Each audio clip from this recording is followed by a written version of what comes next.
Tenemos hoy nuevas noticias del caso de Asunta. Llevábamos unas semanas hablando de Alfonso Basterra, del padre de la niña china asesinada por sus propios padres según sentencia, aunque hay muchas dudas en torno a este caso en algunas consideraciones, contradicciones por parte de ellos.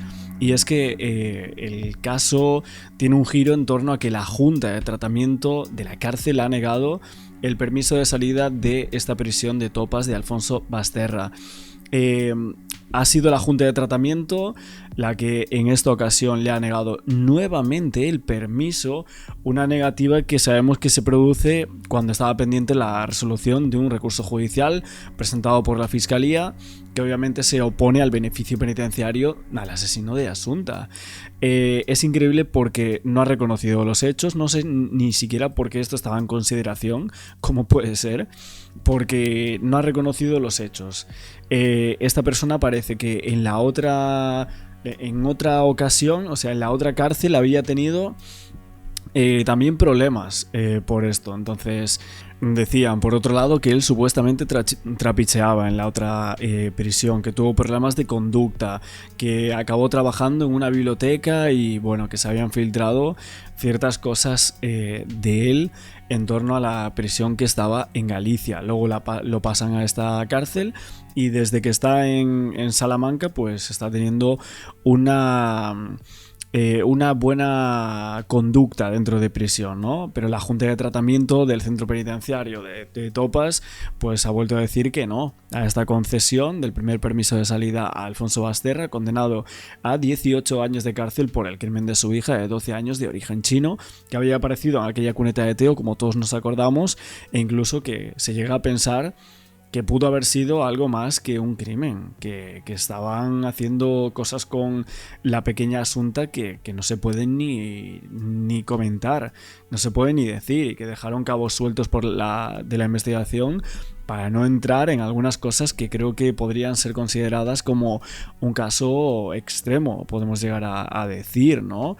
Bueno, la Gaceta de Salamanca, un medio de comunicación importante de esta localidad, ha sacado o ha citado fuentes de la cárcel y ha colocado un titular diciendo que la solicitud de la primera salida de Basterra ya había pasado por este órgano hace 2 meses atrás y que emitió un primer informe negativo. Ahora mismo tenemos el segundo, una negativa que se produce en momentos clave porque el permiso de Basterra está pendiente de una decisión judicial, ya que el juez de vigilancia sí que autorizó su salida. Esta es la única parte que la autoriza, pero la Fiscalía luego se opone y presenta este recurso que está pendiente de resolución por parte de la Audiencia Provincial de Salamanca.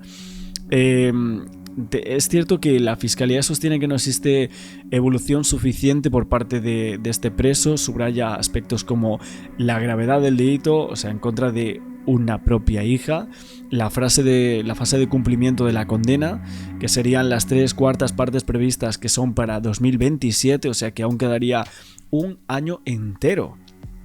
Y que este hombre no ha asumido la responsabilidad de absolutamente nada, ni de encubrimiento, ni de asesinato, ni de ninguno de los delitos por los cuales él está condenado. A 18 años de cárcel, que para muchos son pocos, y que ya lleva 13. Dicen que según las fuentes penitenciarias, tiene un comportamiento extraordinario y, como yo digo, pues si lo tiene allí, que se quede ahí dentro. Bueno, luego también ha hablado el forense del accidente de Angrois, que fue aquí al lado, bueno, en Galicia, ¿no? Al lado de Santiago, y también el caso Asunta, 2 casos muy cercanos en los cuales ha hablado el forense de estos 2 casos. Dice que en una autopsia dice que no está delante de una persona, está delante de un caso. Estos son, el hombre se llama José Blanco Pampín. Este señor, que es un forense muy reputado, jefe de servicio de patología forense del Imelga y que se va a jubilar el próximo año tras 45 años de carrera. Ha hablado del caso Asunta, por eso quería mencionarlo por aquí. Ha dado una declaración a varios medios de comunicación y ha dicho la frase esa de que no está delante de una persona, que está delante de un caso, y que bueno, algunas veces dice que ha participado en hasta 15.000 autopsias. Una barbaridad, una auténtica barbaridad. Y dice que si algo define la medicina forense, que es su posición marginal dentro del sistema sanitario, que dicen que son como periféricos y demás, ¿no? Es cierto que claro, actualmente decía que se lo conocía o que lo colocaban en medios de comunicación por participar en varios casos, creo que fueron hasta 5, estuvo en el caso de Diana Quer, si no me equivoco, en el de Angrois, y luego también en la muerte de Ramón Sampedro, que se hablaba mucho con la muerte de Noelia Castillo Ramos, pues se empezó a hablar mucho de este hombre que falleció en Boiro. Y que él decía que bueno, el tema del mediatismo dentro del caso, las repercusiones, que no dependía de él absolutamente, sino que él hacía autopsias, habló de estos casos, luego de Angrois, que bueno, eso fue tremendo, y ahí es donde llegamos al caso de Asunta, que decía que en el caso la clave estuvo en el método desde el primer momento, que la información inicial era muy escasa, era confusa, y que cuando la compañera que acude al levantamiento del cuerpo llama a Pampín, el forense tuvo claro el enfoque desde el primer momento. Decía, procede como si fuese un homicidio, no por intuición, sino por una cuestión técnica. La autopsia fue larga, fue exigente, dice, durante muchas horas. El análisis no ofrecía resultados concluyentes, no había signos evidentes de agresión sexual, ni lesiones claras que implicasen la muerte. A falta de hallazgos, lejos de cerrar el caso, obligaban a afinar mucho más. Y lo que dice este señor es que fue una autopsia, era una operación muy destructiva y que si no seguías un orden podías perder datos para siempre. Decía que en una fase avanzada, cuando apareció un elemento clave, que se detectó una lesión discreta en la cavidad bucal compatible con una sofocación mediante un objeto blanco y que tenía toda la pinta de ser una asfixia con un objeto deformable como un cojín. Luego decía que el caso no se resolvía solo con esclarecer la causa de la muerte, había que encajar cada hallazgo de la investigación, y mientras avanzaba la autopsia, Pampín dice que mantenía constante contacto con el juez instructor, ¿no? Suponemos que con Taín, que decía era una sofocación, pero después el análisis confirmaba la presencia de benzodiazepinas en niveles muy elevados. A partir de ahí el trabajo dejó de ser únicamente médico para integrarse en el conjunto de la investigación. Decía, nosotros aportamos los datos, pero no hacemos el trabajo policial ni judicial. Luego, obviamente, hubo otros casos de los cuales se hablan aquí, como el de Diana Quer, todo lo que ahí conllevó, pero queríamos justo comentar el punto de la autopsia de Asunta, cómo fue esto. Me gustaría, la verdad, preguntar muchas más cosas acerca de este caso, porque al final es un caso donde hay bastantes dudas en torno a la autopsia, cómo se descartó el tema de la supuesta agresión sexual, porque varios medios de comunicación en su momento decían que había algunos indicios de que esto sí que podría ser, o que podrían haber agredido a esa niña. Entonces el por qué estaba ese supuesto esperma, si era vómito o no lo era, porque mucha gente decía esto. Creo que aún a día de hoy hay muchas dudas y que seguramente lo que parece es que no se hizo bien el recorrido investigativo en torno al caso de Asunta, básicamente por no querer hallar ciertos indicios de un delito que era seguramente mucho peor del que están condenados estas dos personas, que eran los padres de Asunta. Vamos a ver un programa también de código de investigación, las mentiras alrededor de los padres y las incógnitas que ha habido siempre en el caso Asunta. Mi hija me molesta, me chupa la vida. Asunta se ha convertido en un estorbo. Ni siquiera quiero pensar qué ponerle de vestir o qué hacerle de comer. Ya no tengo ganas de encargarme de ella. Hemos llamado a este caso como fue denominado por la policía: Operación Nenúfar, el caso de Asunta Basterra. 12 años, una niña inteligente y muy talentosa. Nació en China, pero cuando tenía 9 meses fue adoptada por una pareja de españoles que le dio su nuevo nombre. Rosario Porto, 44 años, abogada, hija única de un reconocido abogado y una profesora de historia del arte. Sufría de depresión y estaba en tratamiento. Alfonso Basterra, 49 años, periodista de profesión, experto en temas económicos, hacía colaboraciones para diferentes medios y era aficionado a la fotografía. Rosario y Alfonso se casaron tras 6 años de noviazgo, pero no podían tener hijos. Es por eso que decidieron adoptar a Asunta. Su relación se rompió en enero de 2013, cuando Alfonso descubrió que Rosario le era infiel. Se separaron, pero siguieron viviendo en casas cercanas con un acuerdo. Él la ayudaría con sus problemas de salud y con Asunta si ella rompía con su amante. Rosario inicialmente no lo hizo, pero terminó accediendo. El 21 de septiembre anunciaron la desaparición de Asunta, que tenía 12 años.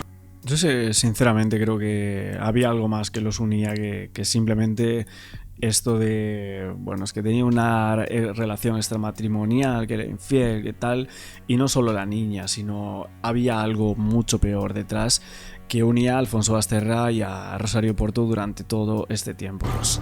Todo comenzó cuando una pareja de jóvenes encontró el cuerpo de Asunta. Estaba en posición fetal. Bueno, jóvenes no eran unos señores, bueno, con cierta dependencia a las sustancias. De hecho, años después, uno de ellos fue condenado por narcotráfico. Y las declaraciones son bastante raras de las personas que encuentran el cuerpo. Que dice que ven a alguien allí moviéndose tal, que el cuerpo estaba de una forma y luego estaba de otra. Muy raro. Luego es cierto que no se hace mucho hincapié en esas declaraciones. Y también maniatada con unas cuerdas plásticas como estas que yo tengo aquí. Estas eran las cuerdas que rodeaban el cuerpito de Asunta.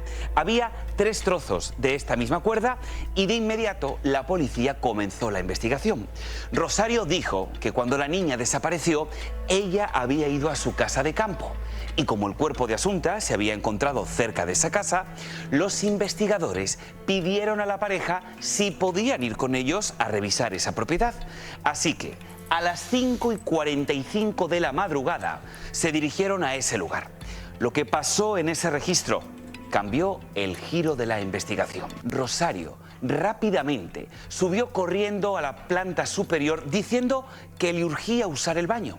Un policía corrió tras ella y vio cómo Rosario intentaba deshacerse de varios trozos de cuerda de color naranja iguales a las encontradas junto al cuerpo de su hija Asunta. Además, como estamos viendo, un pañuelo en el que luego se descubriría ADN de la propia Asunta. Se analizan, se ven que vienen en la misma composición y encima también se pueden analizar las puntas como fue cortado y se pueden jugar y se pueden ver que vienen del mismo sitio. Solamente con eso, ya para mí, ella tuvo algo que ver en esto. Principales sospechosos. Tiene dificultad para concentrarse y recordar, cambios de personalidad. Porque Rosario tenía lupus. Ella tenía lupus, sí. Ella estaba enferma de lupus, falta de energía. Por eso también el esposo, Alfonso, decidió irse cerca para ayudarla con la enfermedad. Pero fíjate lo que ha dicho, algo importante, ¿no? Porque Alfonso se muda cerca para poder ayudarla, aun cuando ya sabía que le había sido infiel. Y le pide que termine con el novio, con el amante, como una forma de tener control sobre ella. No nada más es el impacto que pasa en la relación de sus papás adoptivos, el problema, el conflicto de la pareja, sino también lo que parece es que muchos medios de comunicación, y vemos desde fuera que nos quedamos muy en la superficie, ¿no?, contando este caso. El otro día también vi algunas opiniones diciendo como que había un aluvión de evidencias que indicaba que el padre de Asunta, Alfonso Basterra, del cual estábamos hablando ahora, tenía unos gustos sexuales y unos comportamientos supuestamente pervertidos que motivaban desde el inicio, y para el juez, el motivo que habría sido la causa principal del hecho, todo eso, esa perversión o filia, ¿no? También eso de, escuchando a los padres, entre ellos hablar en los calabozos, el tema del cojín, justamente la autopsia indicaba eso, hasta una conversación que apuntaba muchísimo hacia esta dirección. Y luego lo de que se frecuentaba prostíbulos Alfonso Basterra y que quería siempre a chicas que fuesen vestidas de colegialas, supuestamente, ¿no? Que de hecho algunas prostitutas acudieron a la policía para reconocer aquí y declarar que eran pagadas por este sujeto para vestirse de esta manera. Incluso había algunas que aseguraban que era uno de los mayores pervertidos de esta zona, ¿no? Este hombre. Luego todo esto se llegó a desestimar, todas estas consideraciones, pero aún a día de hoy está a la sombra de la sospecha por lo que se encontró en el Facebook, por estos testimonios de estas personas, de estos prostíbulos, por el tema del testimonio que dio la propia... ¿cómo se llamaba la periodista? Cruz Morcillo, la periodista de sucesos, que en su libro del caso de Asunta pues dice que había unas manchas justo en la pared que estaba cerca de la habitación de Asunta, de esperma. O sea, bastante raro, la verdad. Bastante extraño eso. Dinámica familiar en general y lo que bueno, es luego ADN también en ropa íntima de la niña. duelo, ¿no? El dejar ir. Fue el abuelo, luego creo que fue la abuela, primero luego el abuelo y después lo de la separación de sus papás. Y esto nada más es el parteaguas de algo que viene por años. O sea, siempre cuando hay conflictos en la familia Pobrecita, ¿no? Sí, es una lástima porque era una niña muy inteligente, una niña muy capaz, siempre llenando expectativas. En primer lugar, abriría una investigación sobre las muertes de los padres, porque los padres mueren muy de repentinos. Y cuando veo esta situación con los padres de Rosario. Efectivamente, en 7 meses mueren los dos, la madre repentina y después el padre. Para mí aquí hay algo que no me gusta. Entonces la niña muere, es la hija adoptiva, aunque tenga sus problemas con la hija y todo. Algo me molesta, algo aquí. Yo seguiría buscando averiguar. Rosario declaró que dejó a Asunta en casa y que se fue sola a buscar unos bañadores a la casa de verano. Al volver, dice que la niña ya no estaba. Ella llamó a Alfonso y que juntos habían decidido denunciar la desaparición casi a las 10 de la noche. Pero aparecieron unas imágenes grabadas por las cámaras de seguridad de un banco que contaban otra historia completamente diferente. A las 6:12, Rosario fue captada ingresando a su garaje. Y unos minutos después, la misma cámara captó a Rosario saliendo en su auto Mercedes-Benz con los Hostia, qué bien se ven estas imágenes, ¿no? Nunca las había visto con tanta calidad. por verde. Durante todo el Es trayecto, que yo, claro, vi imágenes de Espejo Público, Ana Rosa y tal, que son de hace, ¿cuánto? 12 años o así, ¿no? Y de las cámaras de seguridad y así, pero no los había visto así. desde su casa hasta el chalet de Montouto, Rosario fue captada por al menos 2 cámaras de seguridad. La más importante fue la de una estación de servicio, donde se ve que Rosario va acompañada Ahí está, por ¿eh? alguien de baja estatura. Y supuestamente la madre va al chalet. Bueno, clave esta cámara también, hablando de lo mismo, pero hay que comentar una cosa, y es que en su momento, hablando de forenses, de la autopsia de Asunta, que justo ahora al inicio estábamos hablando del forense que la hizo, ¿no? Pampín, que lleva muchísimos años de experiencia. Pues justamente en el año 2014, al finalizar, si no me equivoco, había un informe de 2 forenses que dudaban de la autopsia de Asunta y de la hora de la muerte, y decían que no había base científica para determinar la causa del fallecimiento. Esto fue un informe elaborado por 2 forenses que, en este caso, este documento que formaba parte del sumario del caso, ponía en tela de juicio la franja horaria en la que se situaba la muerte. Según estos 2 expertos, que no recuerdo ahora mismo quiénes eran, pero eran 2 catedráticos importantes, y decían que la data de la muerte requería una serie de matizaciones que no aparecían claramente justificadas. Y para argumentar esta postura, los doctores se basaban en algunos de los métodos utilizados por el Instituto de Medicina Legal de Galicia. Estas personas, en este informe de 18 páginas, decían que apreciaron o formaban parte de la estrategia de defensa, se basaban en unas fotos que se tomaron durante el levantamiento del cuerpo y no de los originales, por lo que los forenses que participaron de esta contrapericial se muestran cautelosos, ¿no?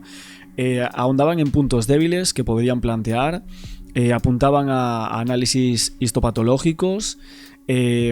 También cuestionaban los métodos usados para analizar algunas de las lesiones que presentaba el cuerpo y que en su opinión no eran adecuados.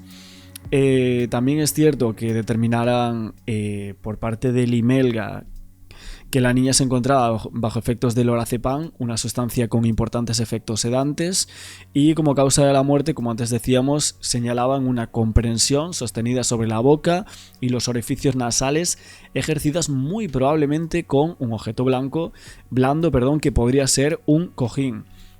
Bueno, el abogado en aquel momento, en 2014, aseguraba que el informe cuestionaba y apuntaba que las causas de la muerte estaban sobrevaloradas porque no había argumentos científicos suficientes para determinar todo esto. Y así veíamos que la hora de la muerte que se comentaba no era del todo cierta, según este informe, y contradecía a Pampín y a los otros forenses. Sale sola. En esta foto se ve una persona de estatura bajita, pelo negro, eso es clarísimo, y una tez muy blanca, que no es la blanca de la madre ni el blanco del padre. Que entonces uno puede ver algunas facciones. No se puede, como dijo, no tiene la resolución perfecta, pero es que yo viendo eso, yo no tengo ninguna duda de quién es. La autopsia reveló que tenía en su cuerpo altas dosis de lorazepam, un medicamento para tratar la ansiedad, el insomnio y los ataques de pánico. Este hallazgo fue decisivo para que la policía emitiera una orden de arresto en contra de Rosario Porto. Pues bien, 3 días después de la muerte, Asunta fue cremada y mientras la despedían, los investigadores detuvieron a Rosario en medio del acto fúnebre. Al día siguiente, Alfonso también fue detenido. Durante el proceso, miren esto, Rosario tuvo un comportamiento, yo podría decir, desconcertante. Ahora lo analizamos. Se mostraba relajada, sonriente e incluso muy, pero que muy bromista. Es que comúnmente pensamos que la depresión es alguien que va a estar llorando, tirado ahí siempre. Y hay muchos tipos de depresión, que por cierto también hay que hacer una evaluación para dar ese diagnóstico. En este caso puede ser maníaco-depresiva. Entonces puede estar en una de sus puntas altas donde la estamos viendo errática. Recuerden también lo que dije del lupus. Entonces sí va a haber un trastorno de la personalidad y es parte de la... La verdad que es extrañísimo, ¿no? Ese comportamiento. Bueno, luego también siguiendo hablando del tema forense, que es un poco lo que también estamos argumentando en todo este vídeo.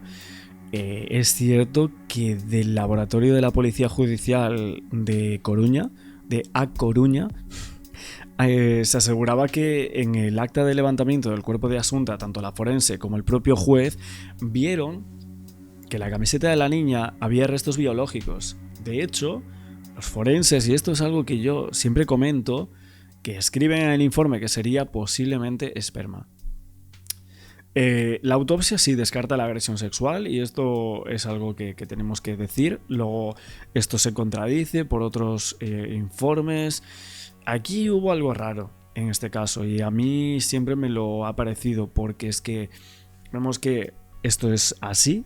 O sea, en el acta de levantamiento, tanto la Guardia Civil como el juez, como la propia forense que llega allí, lo dice. O sea, dice esto, entonces me resulta bastante complicado. De hecho, mucha gente me decía, no, es que esto que estáis diciendo no es cierto. Bueno, buscarlo por donde queráis, pero es la realidad. Es la realidad. Y bueno, también es cierto que otra forense creía que el cuerpo de Asunta había sido colocado de forma muy rápida allí. Muy rápido, lo dejaron allí rápido para que se encontrase. Comportamiento cuando te están acusando de que has matado a tu hija. Pues bien, los investigadores descubrieron que Alfonso había comprado 127 pastillas durante los 3 meses previos al crimen. La policía estaba buscando una computadora que había desaparecido de la casa de Alfonso Basterra, pero cuando finalmente, como por arte de magia, apareció, descubrieron que se habían borrado alrededor de 60.000 archivos. Los peritos lograron recuperar algunos de ellos y entre los documentos había fotografías de Asunta que dejaron a todos impactados. Por otra parte, los investigadores grabaron en la cárcel conversaciones entre Rosario y Alfonso en la que podrían haber estado hablando de esas fotografías. No te dio tiempo. No. La relación calenturienta nos va a generar muchos problemas. Silencio. Tu imaginación Silencio. calenturienta. El problema es no solamente la foto. El problema es la computadora que desaparece. Vuelve a aparecer.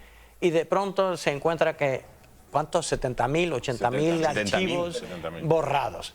Si no la temes, no la debes, entonces no lo borras. Entonces cuando borras todo eso, si no has hecho nada, has creado la impresión que has hecho algo. Rosario no pudo ser madre biológica.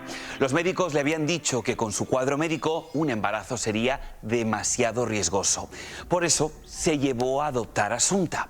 Pero los episodios de depresión de Rosario, sumados a la crianza de la niña, parecían ser demasiado para ella. Le confesó esto a su psiquiatra. Vamos a leer. Dicen: estoy muy agobiada, mi hija me molesta, me chupa la vida, Asunta se ha convertido en un estorbo, ni siquiera quiero pensar qué ponerle de vestir o qué hacerle de comer, ya no tengo ganas de encargarme de ella, me absorbe la vida. A mí me parece que esta Rosario estaba acostumbrada a tener mucha atención y que tuvo como una rivalidad con su propia hija, al ver la atención que tenían los abuelos. Y también con le la quitaba niña. tiempo para su nueva relación, ¿no? Porque hay que recordar que ella estaba iniciando una nueva relación también. Y es que estamos en una sociedad donde el hacer, y esta niña tocaba el violín, creo que el piano, hablaba 3 idiomas, hacía ballet, iba muy bien en la escuela. Esa hiperestimulación que nos hace sentir que mientras más pongamos a nuestros hijos en cosas, somos mejores padres. Hacemos que eso crezca y ya luego no tenemos tiempo para nuestra propia vida. Nunca reconocieron su culpabilidad. No, nunca, la verdad. Hasta este instante ninguno de los dos acepta culpabilidad. El tema de la data de la muerte se dice que fue entre las 6 y las 8 de la tarde de ese 21 de septiembre, que la niña pudo haber estado drogada, o sea, sedada fuertemente por ese Orfidal, y que no tuvo ningún tipo de resistencia por esto mismo. La propia Rosario Porto reconoce que estuvo con ella a las 7 de la tarde y de ahí entramos en que, según sentencia, fue ella la que con un cojín pues terminó haciendo eso a su propia hija. El cuerpo es cierto que según la autopsia presentaba erosiones, pequeñas lesiones externas en la cabeza, en el brazo, en las piernas, en la espalda, en la zona lumbar y en los tobillos, que decían que eran compatibles con un tipo de traslado del cuerpo, así como el hecho de que había sido atada. Y el resto de los órganos, según se desvelaba, presentaba un aspecto normal. Demostraba que también el informe preliminar de autopsia, la niña no habría sufrido ningún tipo de agresión sexual. Y los forenses tenían clara naturaleza homicida en torno a la muerte. En el estómago había ese Orfidal que no había sido absorbido ni siquiera en su totalidad. Por la muerte de su hija Asunta. Tras ser condenados a 18 años de prisión, ambos fueron internados en Teixeiro, La Coruña. Durante su encarcelamiento, Rosario intentó quitarse la vida en 2 ocasiones, hasta que en noviembre de 2020 se ahogó en Ávila, usando las sábanas de su celda. Recientemente a Alfonso Basterra se le ha concedido un traslado a la prisión de Topas, en Salamanca, motivado por la relación que mantiene por correspondencia con una mujer de esta ciudad. Según los informes penitenciarios, Basterra no tiene buenas relaciones con el resto de los reclusos, estudia leyes y pasa la mayor parte de su tiempo leyendo. En 2031 podría salir en libertad. Fueron declarados culpables, concluyendo que ambos planificaron y ejecutaron el crimen de Asunta. Como vimos, fueron condenados a 18 años de prisión. La sentencia estableció que la menor fue sedada con altas dosis de lorazepam y posteriormente asfixiada con un cojín. En el año 2016, un tribunal revisó el veredicto y consideró no probado que Alfonso Basterra hubiera estado presente en el momento de la asfixia de Asunta. A pesar de ello, mantuvo su condena de 18 años por planificación y colaboración en el asesinato. Asunta no eligió ser adoptada por quienes acabaron con su vida. Desafortunadamente, en estos casos, los niños y niñas no tienen elección, pero nosotros sí podemos elegir y elegimos cuidar a la infancia para que la historia de Asunta no se repita nunca más. Bueno, caso tremendo aquí con alguna de estas imágenes que han colocado este programa, que la verdad que no no había visto, o sea, con la calidad que la sacan, estas de las cámaras de seguridad y demás, que han salido también hace mucho tiempo y que Código de Investigación las ha sacado nuevamente, ¿no? Hoy hablamos del forense, de que la junta de la cárcel de Topas en la que está Alfonso Basterra, el único condenado y padre de esta niña, padre adoptivo, pues está encarcelado por la muerte de esta niña. Tremendo todo este caso, como siempre venimos comentando, que si noticias de antes, de ahora, mezclando un poco porque es un caso que se debate en la actualidad, pero que ya lleva pues al menos 13 años en los medios de comunicación. Como siempre, ¿qué pensáis de todo esto, del tema de la autopsia? ¿Creéis que hay dudas con este caso? ¿Creéis que hay alguien que debería ser condenado aparte de los ya investigados, como muchos expertos en este caso creen? Dejadme un like por aquí abajo y como siempre hypear el vídeo, que me ayuda muchísimo para seguir comentando todos estos temas, y nos vemos en próximos relatos.